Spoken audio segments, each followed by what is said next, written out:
What's going on, everyone? Welcome to episode 7 of the Smooth Podcast, simply motivating others onward through hope.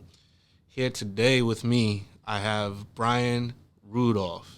He's going to talk about getting that D1 scholarship that everyone, with a hoop dreams of. He has his own basketball facility, Next Level Factory.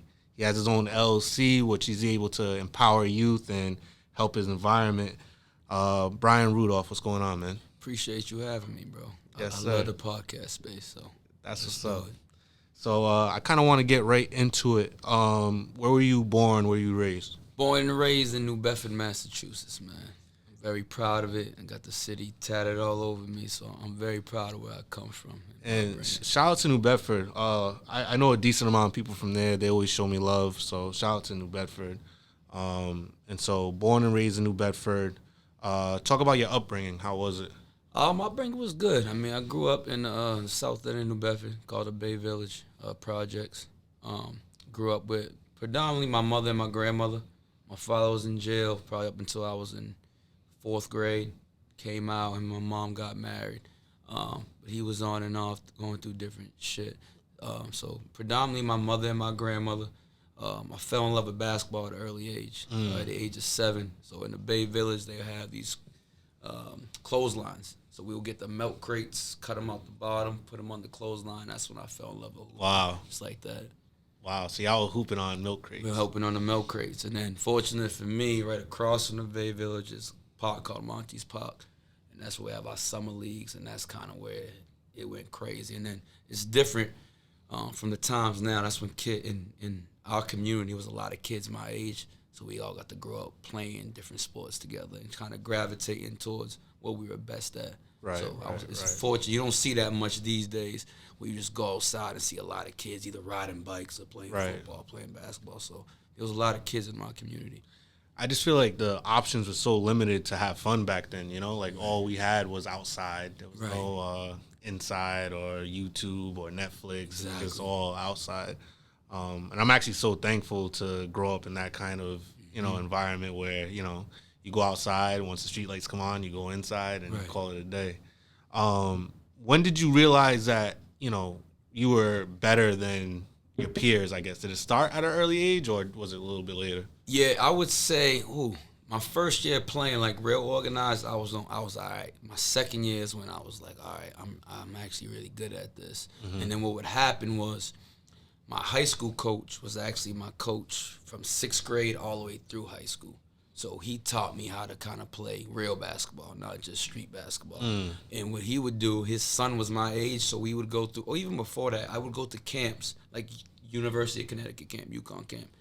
And my mom and dad would bring me there, and I'll come home with the MVP trophy, the All-Star trophy, the championship trophy. So I'm not playing against just my peers. I'm playing against people from Connecticut, New York, New Jersey. So that grew my confidence. Right. And I'm like, damn, I'm something special. Because you could hold your own with and I'm the best player over here. Oh, wow. And I'm not even in my city, right? And then when I got connected with my high school coach and his son, he started coaching us. That really took it to the next level because he was giving me his insight. So that's when I started realizing, like, yeah, I'm a hooper for real. And how much of that, especially early on, how much of that do you think was pure God-given talent versus you working hard every day? So one thing I was blessed with was speed and like vision, because I'm not tall, 5'10". So speed and vision definitely got me to be like, oh, that kid's an athlete, but I work my ass off. Mm-hmm. Like it's Kobe was my favorite player. So just seeing that and that work ethic, I kind of just adopted it. And it's even something that, like, I got to channel down now. Like, I'm 33. Like, oh, you don't got to work like that anymore. But it's so instilled in me that, like, the workout. We have a saying, can't cheat the grind, that I kind of lived by since I was 8 years old, 7 years old. 100%. So it sticks with me. Yeah. And so you're at high school. What high school did you go to? Bedford High School. Bedford High School. Yeah. And, how good were you guys? We were really good, man. My freshman year, we had 5 freshmen on JV. We went 20-0. So the varsity team that year was the worst Bedford High School team, historically record-wise. They were like 4-16. So coach was like, put all the freshmen on JV.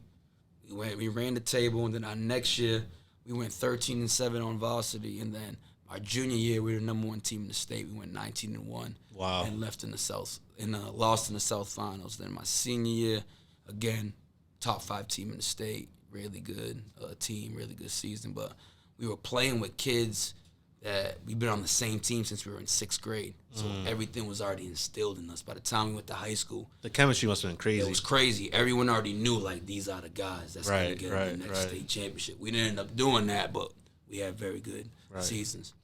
And now, junior year, are the college scouts starting to come out? Are the letters starting to come out? Right. So junior year is when the coaches started coming around. I was one of those guys that was kind of a tweener, and they were like, all right, is he a Division II guy or a low-level Division I guy? And that shit used to piss me off. I'm like, what? I'm going to this camp, 5-star camp, different invitational camps. I'm killing everybody. How can they still say this about me? But my flaw was my shooting. So it was one summer, I forced my best friend to play me one-on-one every day, and all I would do was shoot threes.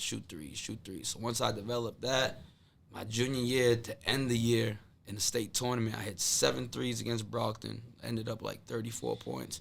The next game against Bridgewater Raynham, I had 6 threes, and then the game after that, I had 4 threes. So I ended my season just like a 3-point maven, they would say. And now, did someone straight up come up to you like, listen, the reason why they don't have you as high as you think is because of your shooting, or it's something that you already knew and you had a chip on your shoulder with? Right. It's something I already knew, and it's something my coaches would say. Instead of taking it as, oh, you're coming at me, it's constructive criticism. Yeah, So I got to work on it. So my sophomore year, I developed the mid-range. My junior year, I started shooting threes. And by the time my senior year came, it was forget about it. And I think that's extremely important because, you identified someone like your coach as pointing out maybe something for you to work on. And instead of being like, oh, I'm dropping buckets anyway, why you picking on me like that?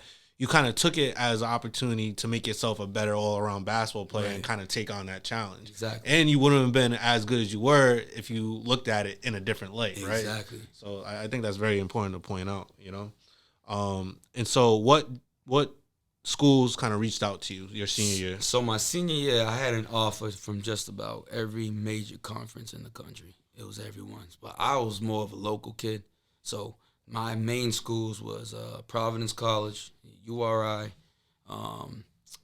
George Washington. This is when George Washington was ranked in the top 25 every year. And like George Mason, who made it to the Final Four that year. So those were the 4 schools that I was just like, all right, these are the 4 I'm going to pick from. Mm-hmm. And I even had Wake Forest come down to watch me play pickup, like after the season. That was when they were like Chris Paul, Wake Forest, you know what I'm saying, which was crazy. So I narrowed it down to those 4. I made my decision late, and I ended up signing with Providence College. Okay. Yeah. So you're a freshman now at PC. What happens freshman year? So before that even happens, the week I signed the letter of intent, my scholarship paper. Within that week, 7 days later, I got into something at a party, and 2 weeks after that, I was going. It was my future was in the air, bro. So I was getting charged with assault and battery with a dangerous weapon. So my scholarship was now in the air, and that was like a 7-day span from signing my letter of intent, being at my highest peak, and 7 days later, boom, I don't even know if I'm going to be able to not only go to college, but if I'm going to be free. So, I mean, even like someone like me, I'm not sure if you get arrested or if things like that happen, that can jeopardize the whole scholarship situation? 100%. So the way it played out, it was me and my friends go to a party, and then there was a fight breaks out, and then there's 2 of us who are the suspects. Kid gets stabbed. So it's either me or my boy. And based on like the police report, the people they talked to, it came down to just us 2. So right there, all right, that scholarship's getting pulled away, right? They didn't go out and say, we're done with this kid, because just in case of the not guilty finding, but they were like, we don't know what we're going to do with him. So I ended up having a 7 o'clock curfew that summer where I would go to my summer league games in New Bedford. Let's say we had a 6 o'clock game, the earliest game. If my game was running late, I had to leave. My mother would pick me up, go home. She used to kill me. Kill me, because I'll go home crying like, damn, why is this happening to me? What just happened? What did I do? Things like that. So it was really tough. It was really tough. And at that age, too, 16, 17, that's when you kind of, I was a popular kid in New Bedford. I was partying, drinking, so my friends are all doing their thing. I'll be in the house with, like, a bottle, like, Hypnotic or something. You know what I'm saying? Just sipping it, feeling sorry for myself, shit like that. And now, when did that chance of playing D1 come up again? So this is what happened. That kind of was just in limbo for a whole summer. So the cases could keep getting passed. Like, all right, the hearing will be passed the next 2 weeks or the next 2 weeks. It kept getting passed down. So what happened was they were like, you're either going to go to JUCO for a year in, like, Texas, or you're going to go to prep school. So I got into a prep school, all-male prep school, Bridgeton Academy in Maine, a week before school started. And what happened was during, like, my high school season, before I was getting all these offers, my mother and my stepfather went to St. Andrews in Rhode Island and went to meet different prep schools when they have a tournament, coaches. And they ended up keeping this guy's number, and they ended up using it now. Like, hey, listen, this is the situation. Can he get into the school? We don't want him to go all the way to Texas for JUCO and lose the year eligibility. And I ended up, I met with the headmaster at the school. He saw how I was as a kid and was like, we'll give him a chance. But it's like a very, very thin line of what he can. You're walking a tightrope when you're there. Right. But I can imagine getting that chance, you took it more seriously than you would have previously, because you kind of understood at that point, oh, like, this can get taken away from me like that. Bro, it was crazy because, and I went in, I was playing, but again, I was probably depressed now that I think about it, right? I had a little pot belly now. I know I didn't feel like myself. So the first 2 weeks of playing, I was like, damn, these kids are all better than me. You know what I'm saying? And because we were the #1 prep school in the country when I was there. In the country. We won the Class A. If you know basketball, New England prep school basketball, Class A, that's like Division I, is the best high school basketball in the world. So when I was there, I was like, damn, I don't know if I can hang, man. I'm out of shape. And then I just stopped that feeling sorry for myself shit and doubled down. And again, there's all male school, 3 hours and 30 minutes away from home. I had no distractions but to just basketball. I was a good student, so the school part of it was easy for me. I wasn't there for that. So basketball. And then I ended up whipping myself into shape. And shout out to my coach, because I think he's seen probably what I was going through. And he, right away when he started announcing, like, the starting 5 early, I didn't deserve to be in that starting 5 off the rip because I was out of shape. But he gave me that chance because he knew that I needed it, and then I proved him right. So kudos to him. And that's also important, too, like, recognizing the people that are taking chances on you and using that to push yourself further, right? Because it's not even just about you at that point. Right. Because if you would have been a flop, then it would have looked bad on you, but it would have looked bad on him for starting you, too. Exactly. You know what I mean? All right. And then, so from there, you go D1? Yeah, so from there, now I got to build not only I know who I am as a basketball player. Now, these people don't know who I am as a person. Like, so a lot of schools just backed up. Like, we're not dealing with this problem. And at the same time, my case was still in limbo. There was still no decision on it. So schools that I was turning away, they were coming back into place, like mid-major Division I schools. They were coming back. And one school in particular, they recruited me at Durfee in Fall River, my senior year of high school. And when they came up to me, like, hey, we want to talk to you and your mom, I didn't give them the time of day. Like, I'm not going to your school. And they kept coming around and around, coming to all our practices. And they were so loyal. I was like, damn, I remember when I met you in high school, I didn't give you the time of the day, and now you're still sticking around. That's loyalty to me. That means something to me. So I ended up choosing that school. I had 3 options at the time. I could have been at Washington State with Klay Thompson. I would have had a red shirt a year on the other side of the country. I was like, I can't do that. And Purdue at the time, they had one guy who was coming back for a 5th year that they couldn't pull away from him, but if he didn't decide to come back, they were going to offer me a scholarship. So it was those 2, and then Loyola. But Loyola just made the most sense to me, which is in Baltimore, Maryland. So I took the loyalty and got my degree there. And so, that transition right there from New England to Baltimore, how was that for you? So it's very similar but very different at the same time. I think growing up in New Bedford, it's so diverse, right? We got Spanish, we got Portuguese, we got Cape Verdeans, we got everything, right? It's a melting pot. But in Baltimore, I remember like my first 2 weeks of school. We went to the mall, Towson Mall. It's like 15 minutes from my campus. And I was in the parking lot, and I went to go ask this random white lady, like, hey, how do I get to this spot?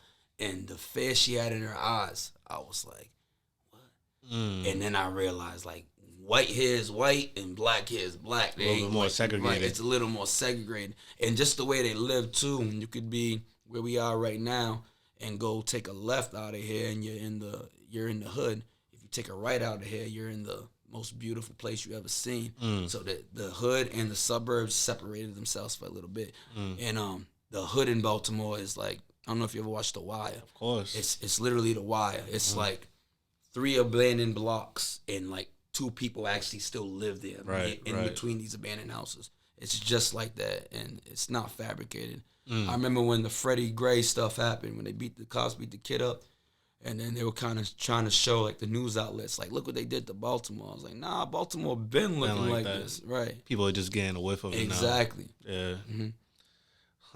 And so speaking of your, college days, there was an infamous basketball game of you guys playing Davidson. I'll let you talk about it, and I got some follow-up questions about what took place. So this was my sophomore year in college. That was probably our worst season. Our worst team we had while I was there for 4 years. We just lost a whole bunch of seniors from the prior year. So we're going to go play Davidson at Davidson. And we're like, I want to say 1-2 at the time, going into this tournament. And we're playing Steph Curry, who is Steph Curry. Him. He's him, right? Even at that time in college, he was him. 100%. Right? So we're going to go play. I never even heard of Davidson before he started playing exactly. with him. That's how you know. So, and then we're at practice. We do a shoot-around before the actual game that morning, and our coach was like, all right, Rudolph, you're going to start with him, and then this guy's going to go on him, and Lewis, you're going to go on him. That's how he talks. So I'm like, all right, cool. This is going to be fun. This is dope. I get to say I played against him. And at the time, too, it's like, I know what he's doing, but this little light-skinned baby-faced kid ain't about to kill me. I don't care. Worst come to worst, I'm going to hit him and talk shit. That's what I'm thinking, right?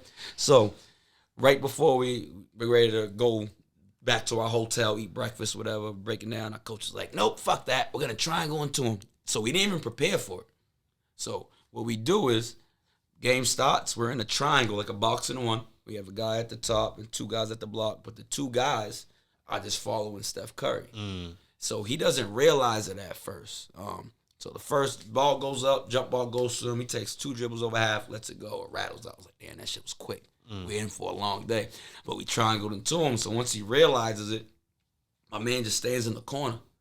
He chills. We're up like 10-4 to start the game. He just stands in the corner. I must be a decoy. And our coach was like, no, you guys better stay on him. Don't let him score. That year, they went to like the Sweet 16. They were good. So there was a 4-on-3 just shooting practice. So by the end of the first half, we're down 20. We end up losing the game by 30. But at halftime, our coach is like, fuck that. We're going to stay in this. We're not getting out of it. No one's going to remember if we lost. They're all going to remember if Steph Curry didn't score, which was factual. He was right. He was right about that. But it was like, it was low-key embarrassing at the moment. It was like, why are we doing this, bro? Because even when I'm telling kids about it now, you helped Steph Curry scoreless, I don't say like, yeah, that was me. I'm like, this is the story behind it. Right. So again, it made me respect Steph even more now. Yeah. So on the outside looking in, I got a couple of questions. Yeah. So one, if you were a coach, would you have that same approach, or how would you approach it? Hell no, never. I see a box in one, but in college, no, absolutely not. I'll put my best defender on him. I'll try different guys, see what works. If he's killing us, we'll send double teams at him within our defensive principles. But a triangle and 2, it was selfish. You know what I'm saying? Because, like, man, you're making us look like we don't know what we're doing. Like, give me 20. My second point on that is, if somebody knows that they're going to get doubled from jump, that is like a crazy boost of confidence for real. Right. And basketball is a game of confidence. So I can imagine also that backfiring into like, oh, like he thought that he was good, but after that game, he probably thought he was amazing because like what other team is doing that? Right. You know? Exactly. And the love he was getting after it too, he definitely benefited from it. Like, because y'all did that, he didn't have to score. Right. He just chilled. He actually might have impacted the game more by not scoring that He game. 100% did. Like, 100% by just sitting in the corner. Yeah. But kudos to him, because how many players in the country at that time were going to be like, I'm not going to try to score. I'm just going to sit in the corner and actually play, which was crazy. It was dope. Right. And so, like, how is that going back to, you know, your dorm? Like, were people kind of, like, laughing at you guys? Did people get it? Like, what was the atmosphere then? So, I see that part is kind of blurry. I feel like it was a little bit of both. Yeah, you know what I'm saying? Because people if you went to all our games, you knew how crazy our coach was. So you understood, like, he would do some shit like that. Whether if you had just heard about it, you probably like, our team sucks. We had to do that. You know what I'm saying? Right. And that year we did suck. So it is what it is. That's probably the one year in my life where I would go to a basketball game and be like, damn, bro, we about to lose again today. I don't know how. It might be close, but we probably going to lose again today. And now, even though it was maybe on the negative side, like, was it cool being on all, like, the highlights and the ESPN stuff? Like, how is that? Hell no, that was whack. But in hindsight, right, if this didn't happen, I'd be like, I'd hate that year. We played Duke that year on New Year's Eve on ESPN2, and I had a great game. I was blown by their guys, finished, and which is like kind of made up for it, for me at least. Yeah. I can't speak for my teammates, but for me, I was like, all right. You could be known for more than just that. Exactly. Yeah. Mm-hmm. Yeah, that's funny. And now, you know, did you have NBA dreams at that point? My dreams were to play professionally. That was my dreams. I mean, as you get older, you kind of see what's what. Like, all right, am I even able to do this physically or genetically? A lot has to come into play, right? What I wish I did, keep it 100, was after my freshman year, I got Rookie of the Year in our conference, which was big. And I was on a whole bunch of, like, mid-major, all-American freshman teams. What I wish I did, and we had like 6 seniors that year. So we ended up having the best record in our school history my freshman year. I was a starting point guard, got Rookie of the Year in the conference. I'm on these mid-major rookie teams. I wish I transferred that year to a league that was more suited for me, a higher end, like an 8-10, even the Big East, because I played better with better people. So what happened after that year, I didn't realize that going in when I accepted the scholarship, to look at the roster and what guys going to be around after the first year and all that. We struggled, and it was rebuilding. So that sophomore year, we were bad. Our second year, we became 500. And then the year after that, we were like, I'll say 19 and 15 or something. And then the year after I left, they won the NCAA tournament. So it was all part of the process. I just got caught in the middle of all of it, which was dope. Not dope. It was dope to see them win at the end, to be like, and go to the game, they're giving you a piece of their neck. Like, yo, you deserve this too. Because I was the only senior on that team too. But yeah, it's a learning experience like anything else. And so you were part of the CV national team, Right. Cape Verde national team, excuse me. Now, can you tell us about that process and how you were selected to even kind of try out for that? So they would ask me, the coach was a Nigerian dude that was kind of based out of Buffalo. He coached the junior college team in Buffalo. And he would we would play in Niagara, in Buffalo, New York, like twice a year. So every time we had a game, he would come to my hotel, like, B, let me talk to you. I want to get you on the team. At the time, I'd be like, nah, when I'm home for the summer, I want my summers. Right? How big was that back then, too? That's another question. How, like, you know, when they talk about, you know, America, the USA team, stuff like that, how big was, like, a Cape Verdean team back then? It wasn't as big as what we became, right? So at that time, I mean, you would say Ryan Gomes, who was at PC, was the only Cape Verdean player that could make the NBA, but when we got there, my first year as the Cape Verde national team, we had a kid named Eddie Tavaz, who's the best center in Europe right now. He played for Cleveland with the Cavs when they had LeBron. So our first year was at the same time. So we were able to see this kid who's like 7'3". He didn't have shoes that could fit him, and the teams had to buy him shoes. Wow. And he kind of, as he got better, our program got better, and everyone else kind of just did their role, which was crazy. So they tried to get me for a few years in college. I wasn't able to do it because I wanted my summers for at least a little bit of free time.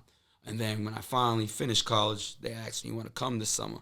Like 100%. That's how I'm going to get my contract to play overseas. So I end up going out to Cape Verde, and then we go to Canary Islands. We play a few exhibition games there against Spain teams. Killing, having a great tournament. And then our real tournament called Afrobasket was in Mozambique in Africa. And then when we get there, they tell me African basketball is very unorganized. Then that's when I got my first taste of it, my first year. They tell me I can't play because my paperwork's not done. So I'm like, what do you mean I can't play? Oh, you can't just play the first game. All right, that's whatever. Then it came the second game. Then it became the whole tournament. So I was gone for like 2 months away from home. This was my opportunity to get a job to play overseas. And you didn't even play? Didn't even play. The opportunity was gone. What about your paperwork wasn't up to like standards? So what they say is you could have a certain number of Cape Verdean players, and then you have some guys that are from America that are Cape Verdean. You know what I'm saying? So American born, but they're Cape Verdean in their blood. So the paperwork has to be, you can only have 2 of those. One guy already took that spot. So what ended up happening, because they already gave him their paperwork, I couldn't count as another one. So, and the kid didn't even play either. So it was like they just didn't understand the paperwork. So by the next time I went to Cape Verde, the next summer, I got naturalized. So I got a Cape Verdean passport and an American passport now. So they took care of that problem. So I just became one of the Cape Verdean players versus one that's born in America that's coming to play. That makes sense. Right. That makes sense. How was all that traveling? 'Cause I'm sure those are all places that you haven't been to previously, right? Canary Islands, the most beautiful place I ever seen. It was Spain. It was like, I don't know. I never been to Ibiza, but I could imagine it's like that. You know what I'm saying? Yeah. Just beautiful model-looking girls, beaches, people just wearing nothing. It was dope. The clubs, it was ill. And then Senegal, we went to Senegal, which was cool. But my second year playing, we did the tournament in Cape Verde and Praia. And it was like nothing I'd never seen before, bro. I felt like an NBA player. We have commercials and billboards, and the gym is packed of 4,000 of your people scream like ready to die for shit. Wow. So if you ever been to even anywhere overseas, especially in Africa, when you're playing, the noise is nonstop. It's just nonstop drumming and noises, whistles, and it's nonstop. So are there actual bands that are playing, or I don't know if they're bands or just people with drums. Yeah, I ain't from there, so I'm just like, this is crazy. It's just constant noise. I got a few like legendary moments that are captured of me just screaming in the crowd, like. And I played an amazing tournament my second year, which was in Praia, and that made us qualify for the next Afrobasket, which was in Ivory Coast, which was that was probably my best basketball I played. Probably 24 years old at the time. I just had my daughter. She was about 3 months when I left. And this is a tournament where against all the African continents. So you're playing Nigeria, Senegal, Egypt, Tunisia. You're playing guys that are in the top leagues overseas in Europe, guys that are in the NBA. And I led our team in scoring. When we had an NBA player on our team, I led our team in assists. I led our team in minutes played. And and we came like in 6th place. And I was like, yo, I'm going to get a contract off this, which was crazy. That's what's up. That's what's up. And now, do you think that you lived out your kind of professional year to its fullest potential? Like, what would you say about your professional career? So I did the Cape Verde team for like 4 years. And it was after the Ivory Coast one where I was like, I made a name for myself where teams were coming in with offers. So at the time, I didn't understand how overseas worked, and I didn't have someone to tell me like how the process is. So when I got back home, I got teams from like Portugal and Angola, different places in Africa telling me like, yo, we'll offer you this. I was teaching at the time, and I had my little business, and I had a 3-month-old. So I was like, unless they're coming at me with this number, I'm not going to go, right? I was probably making, for myself at this like 2013, $1,800 a month or something, so to say, right? I had teams offer me like between $1,200 to $1,200 to $1,500 a month, and I was like, oh, that's not worth leaving what I'm doing here and leaving my kid who's just born. So if I knew what I knew now, I would have just went, because what happens is after a year of playing and you have success, and I would have had success, you just move up the ladder, and the more you play well, bigger teams might have came and grabbed you. Right, your team has success, you move to the next league and the next league, but I didn't know that at the time, so I kind of just pushed things away. But I got my fix playing for the national team for sure. Got you. And now, you have that run. You move back. What's your thought process then? My thought process now is like while I'm doing this, right, I'm staying in shape. I'm teaching, but I was volunteer coaching at my high school. So I've been a point guard my whole life. I've been a coach. Like I'm the friend that's telling my guys like that ain't good enough. We got to do this. Come on, we're gonna go work out. So I'm falling in love with And coaching. they're listening to you because you're tried and true. Exactly. Yeah. Exactly. So and I'm having an impact on them, right? Not only am I living it, I'm able to show them what to do to get better too. So I'm falling in love with this training and this coaching, and then I was like, you know what? I think this is my passion for real. I'm going to take it to the next level, in which I ended up getting coaching. After coaching 2 years, volunteering at New Bedford High, I went to UMass Dartmouth to coach college. Wow. All right, and then from there, I went back to New Bedford High to coach the JV team. Went back to UMass as the assistant head coach the next year, and then the varsity job at New Bedford High opened up, and I got the varsity job at my alma mater, which was dope, and which was like a long-term goal for me at the time. It was like, I need to do this before I'm 30 or something. I did it before that, right? And now, the whole city probably knew your name, knew that, your credentials were crazy. Right. How did that feel, kind of like having a whole city that, like, they knew you as that basketball guy? It was crazy because the year before I got the job, the team, going back to this again, had the worst record ever. So the team that my freshman year when I was playing, that varsity team was like 5-15. The year before I got the job, they were 4-16. So it was at their low. So I was like, I'm coming in at the right time. Everyone knows what I'm doing in the community. And we turned the program around in a year. So we went from 4-16. I brought like 7 kids, New Bedford kids that were going to different schools. Whether one was living in Virginia, one was living in Florida, like 3 were at different school, one was at a Catholic school. They all came back to play for me for a year for the senior year, and we went 16-6, won a tournament game, which was like our thing was like we're changing the and culture. that was just out of like your personal relationship with them. Like, I'm sure with another coach, it would have been like, nah. Exactly. Like, those are my little bros. Yeah, you know what I'm saying? That's what's up. Right. That's what's up. It's funny. My short-lived basketball career, I was in the newspaper once, and I'm from East Providence. And the last time East Providence won a state championship, my father was actually number 1 in the state, right? That's crazy. So his name was Ray Lambert. My name was Ray Lambert. So they were like, oh, like, Ray's son is here to bring us home one. I wasn't like a third as good as he was, you know what I mean? But yeah, he was like, he had 1,000 points as a shooting guard. There was no 3-point line. Yeah, like crazy. He was really him. And even as his son, I was getting like this weird kind of basketball stuff from like older people that knew him, like, oh, like you must be okay because your dad was like, Right. And I feel like that love kind of never dies.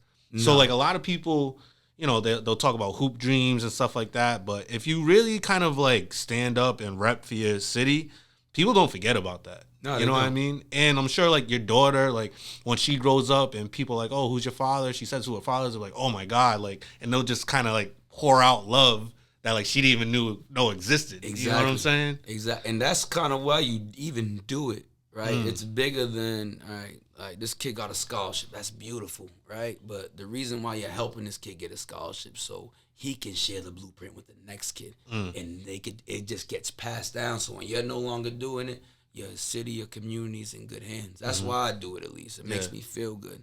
And now I brought up your daughter. Now, having a kid, what's your mindset? Is it, I want her to play basketball, or if she wants to play, like, of course, I'll support her passion, but she doesn't have to play? See, I fucked up from the jump. Right?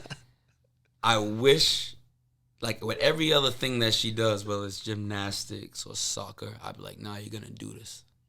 You're going to do it, whether you like it or not. With basketball, I can't do it because I'm scared to be like, I don't want to push her because that's my passion, which I wish I just did and brought her around it more, because I have a daughter that's 9 and I have a daughter that just turned 2. So my 9-year-old loves soccer because I never really pushed her towards the basketball way. I was scared to. I brought her around her a little bit. But my 2-year-old, I know now, like, I'm just going to keep her around it and she's naturally going to gravitate towards it. You know what I mean? Because even now, I'm still thinking of ways, like, how can I get this 9-year-old to get, to like it a little bit, without pushing her? I was scared to. But knowing what I know now, keeping them around it, and they'll know if they like it or not, and it is what it is. It's fine with me. Right. Now, there's been, something recent that's happened with a WNBA player getting caught in Russia with, marijuana, sentenced to 9 years. I'm sorry to kind of throw you this curveball, but how do you feel about all that took place? I feel she's a chess piece.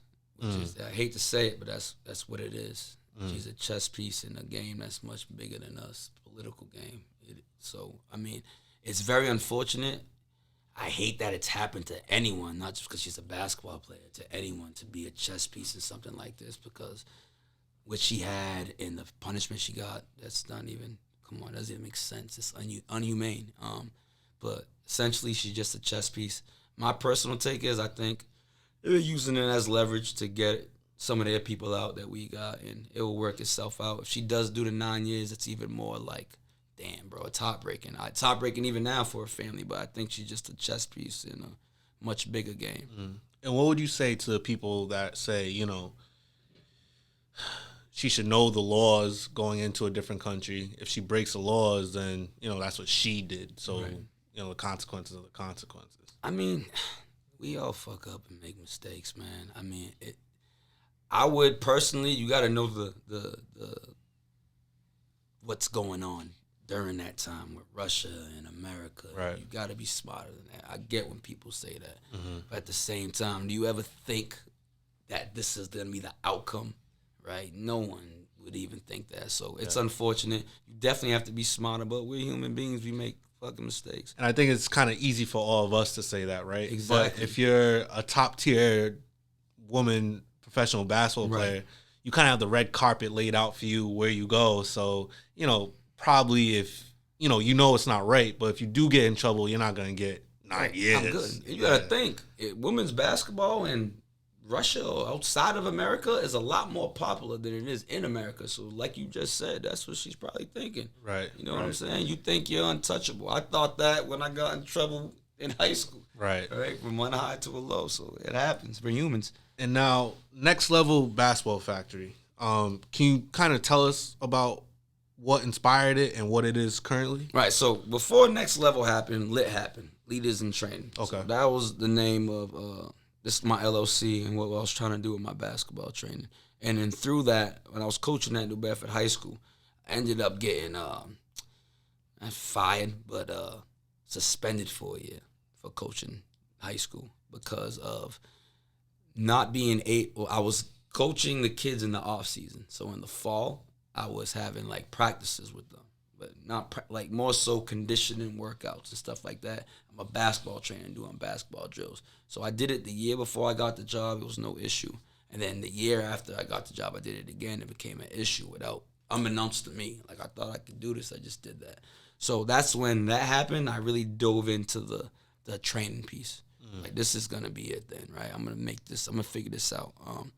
So I started, I've been doing Leaders in Training since 2011. So I'm going on 11, 12 years now. And then through Leaders in Training, when I had this time on my hands, especially during basketball season, because I'm so used to coaching in the winter, Next Level Factory, the owner, Verde, reached out to me and was like, hey, I see your situation is fucked up. I want to get you involved in what we're doing because I like your vision. I like what you're doing. We have the same one.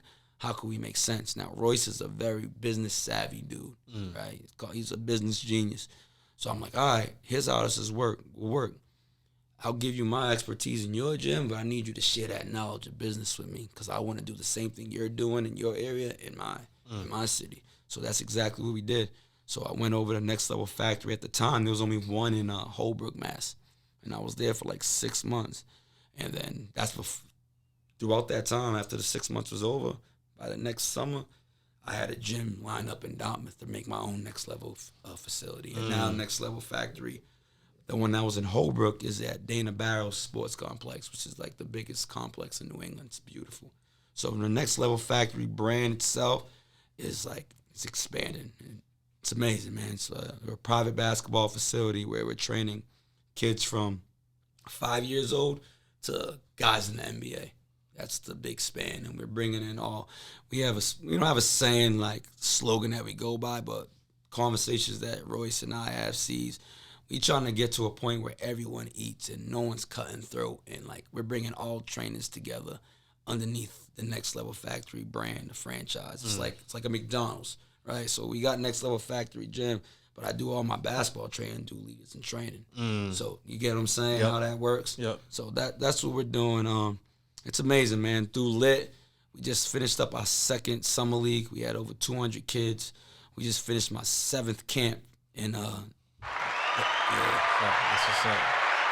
And impacting the kids, like, how does that make you feel? Like, because I'm sure, like, there wasn't too many opportunities like this when you were growing up. Right? No, there wasn't, and that's the reason why we started Lit. It started kind of just as a basketball camp first, and then what I try to do was, all right, when I went to these different basketball camps as a kid, what did I gravitate towards, and what did I wish I could have done there that they didn't give us access to?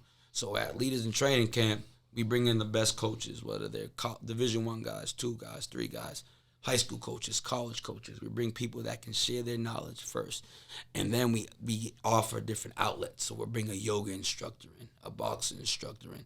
We'll bring a financial literacy teacher in. So this is all part of their drill station. So they'll have 12 minutes doing a shooting drill, and the next 12 minutes they're going to their financial literacy class, which is crazy. That's like I didn't get to experience that. That's dope. Yeah, right. That's real dope. So that's what kind of sets us apart a lot at Lit. And again, it's our 7th year, and we had our biggest number this year. We had over 200 kids, which was like amazing. That's what's up. And it's so much bigger than just New Bedford too. We get them throughout the whole South Coast. We do one in Rochester. We do one in Dartmouth. We do one in New Bedford. And our goal is try to take over that whole South Coast area and start expanding everywhere with it. I don't see why not, man. I don't see why not, and I definitely wish you the best with that. Appreciate you. So there's a little segment that we got called This or That. So I'm just going to ask this or that. You give a quick answer and a quick kind of reasoning why. Okay. All right. Hot or cold? Ooh. Cold.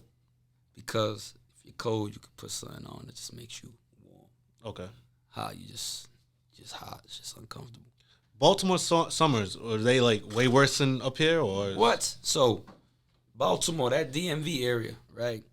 They got the South summers, but the North winters. That makes sense. So you get Louisiana, Texas summers, the humidity wise, and then the winter is Maine, New Hampshire.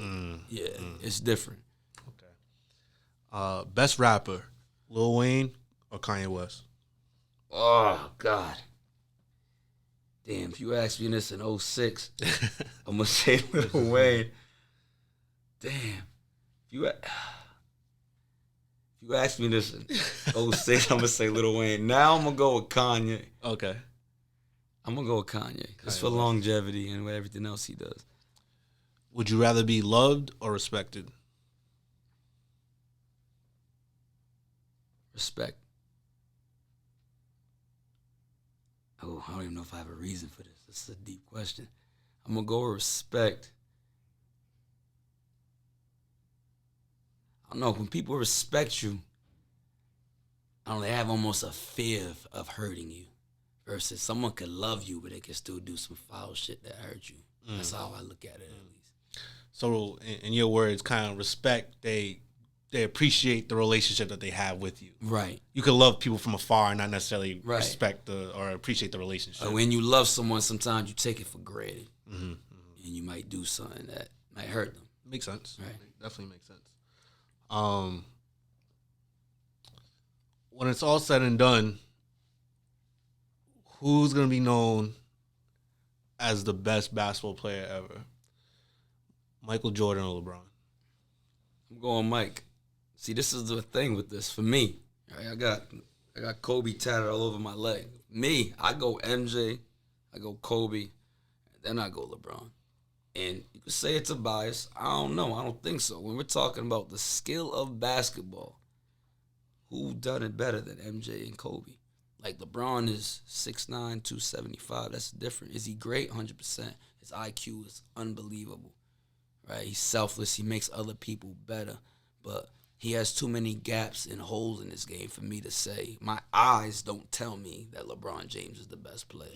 My eyes don't tell me that. When I watched MJ and Kobe, my eyes told me, like, this is not something you're supposed to be seeing. That's how I look at it, at least. And that's a good way of looking at it because, I feel like a lot of people that view LeBron as the best player, they always bring up the stats, right? Right. But sometimes stats can be a little fickle and misleading.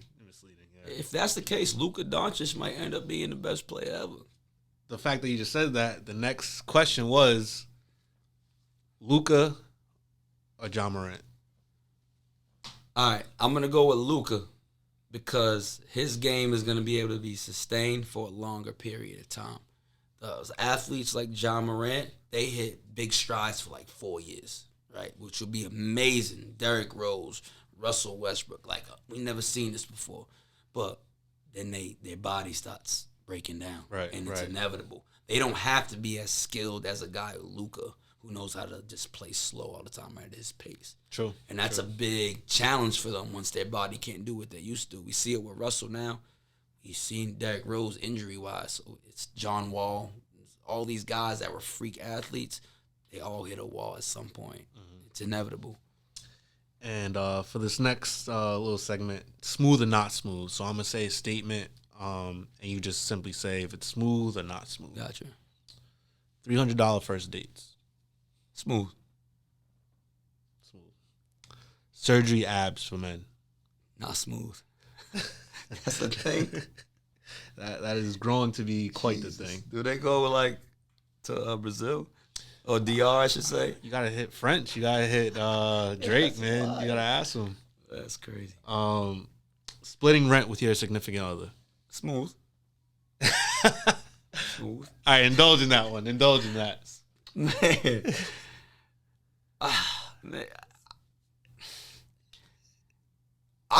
For me personally, I don't see why. If I'm working hard, right, and she's working too, where I have to put all my money into the mortgage or to the rent. I don't see that. Now it could be other things you can make up for, but that you bought the home together. I'm pretty sure both your names might be on the deed.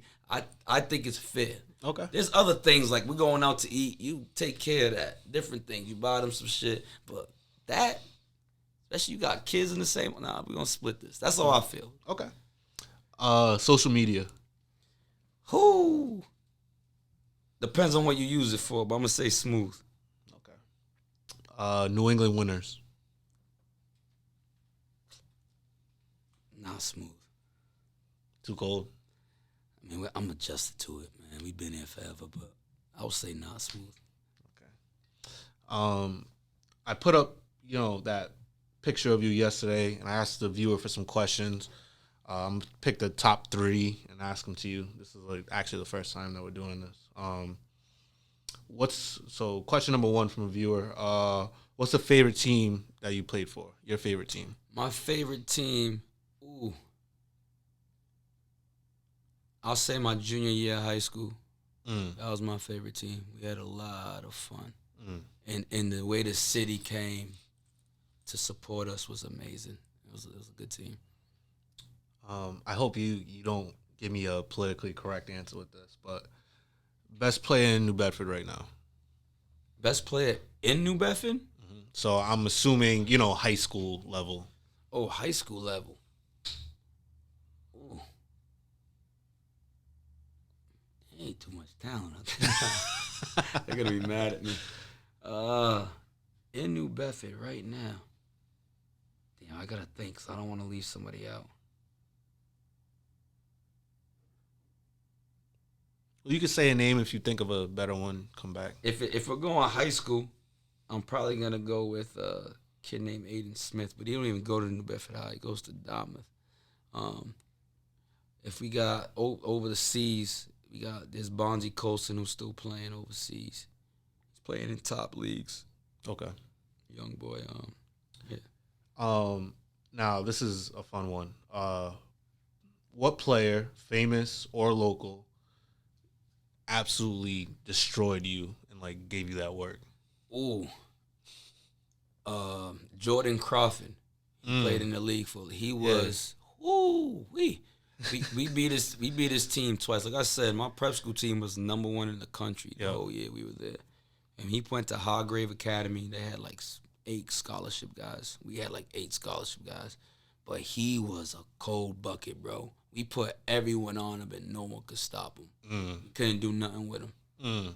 We won both games, but I always say Jordan Crawford was the. Did he do that both games too? The first time we saw him, we played him 3 times. Matter of fact, the first time we saw him, he wasn't in shape. You could tell. The second time we saw him, I was like, what the fuck? And then the third time was like, yo, this is crazy. And we won every game, which was crazy. But you knew he was going to the league. Yeah, it was like, and then he ended up in college dunking on LeBron at LeBron's camp, and he has some 40-point games in the league, which isn't surprising. He's a some people are born to do that shit, and he's one of them. Right. So here's some fire questions. I'm gonna ask some questions. Give me the first thing that pops into your mind. Man, I gotta go back. I messed up. Go ahead. One of your questions. I can't believe I just forgot this because I'm thinking about boys. The best player in New Bedford is Nay Adams. I've seen you post her. I've seen you post her before. And that's not biased. She's ranked like top 50 in the country. She's got 20 or more offers, and she works harder than anyone I ever seen. She's a dog. She's a dog. So I apologize, Nay, if you see this. That's a no-brainer for me. I don't know why I'm thinking just male. Okay. So here's some fire questions. Give me the first thing that pops into your brain, okay? Your biggest inspiration? Oh, kids.